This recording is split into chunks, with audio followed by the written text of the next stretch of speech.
நாம் தமிழர் கட்சியினுடைய இலக்கு அப்படிங்கிறது இந்த உலகத்தில் தமிழருக்கென்று ஒரு சுதந்திர தேசம் வேணும் அப்படிங்கிறது தான் நாம் தமிழர் கட்சியினுடைய இறுதி இலக்கு. நீங்க வந்துட்டு சுருக்கி பார்த்து ஆட்சி அதிகாரத்தை பிடிக்கிறதுங்கிறது மட்டும் எங்களுடைய இலக்கு இல்லை. எங்களுடைய இலக்கு மிகப்பெரியது. இந்த தமிழ்நாட்டுக்குள்ள வந்துட்டு ஒரு ஆட்சி அதிகாரத்தை பிடிக்கிறது மட்டுமே கிடையாது.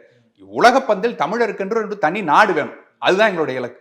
அப்ப அதை நோக்கி தான் நாங்கள் நகர்ந்து கொண்டு இருக்கிறோம். அது அப்படிப்பட்ட ஒரு பெரிய கனவை வச்சிருக்கும் போது இந்த சிறு சிறு தோல்விகளுக்காக சமரசம் செய்து கொண்டு 2 சீட்டுக்கு 3 சீட்டுக்கு 4 சீட்டுக்காக போய் உட்காந்துக்கிட்டு மற்ற கட்சிகளை போல் தேய்ந்து போக நாங்கள் விரும்பல. சொல்லி முடிச்சாரு. இப்போ இந்த தேர்தலில் நாம் தமிழர் கட்சியினுடைய இலக்கு என்னன்னா தமிழ்நாட்டில் ஆட்சியை பிடிக்கிறது. அதுதான் எங்களுடைய இலக்கு. அப்ப அதை நோக்கி தான் நகர்றோம். மக்களுக்கு இதுவரை நீங்க சொன்னது போல நாங்கள் சொன்னதனுடைய வீரியம் புரியாம இருந்திருக்கலாம். இந்த முறை எங்களுடைய ஆட்சி வரைவை காட்சிப்படுத்துறோம். ஆட்சி வரைவை வந்துட்டு கண்ணு முன்னாடி கொண்டு வந்து காமிக்கிறோம். ஏஐ தொழில்நுட்பத்தின் மூலமாக நாங்க என்ன மாதிரிலாம் முன்வைக்கிறோம், அதன் வழியாக ஆட்சி நடந்தால் எப்படி இருக்குங்கிறத கண்ணு முன்னாடி கொண்டு வந்து காட்டுவோம். மக்கள் பார்க்கட்டும். மக்கள் பார்த்து இது தேவையா இல்ல இந்த 1000 2000 ஓசியில இது கொடுக்கறதும் நம்மளை கேவலப்படுத்தக்கூடிய இந்த ஆட்சிகளும் தேவையாங்கிறத மக்கள் முடிவு பண்ணிட்டோம். மக்கள் எதை முடிவு எடுக்கிறார்களோ அதை நாங்க இது பண்ணிட்டு இருப்போம்.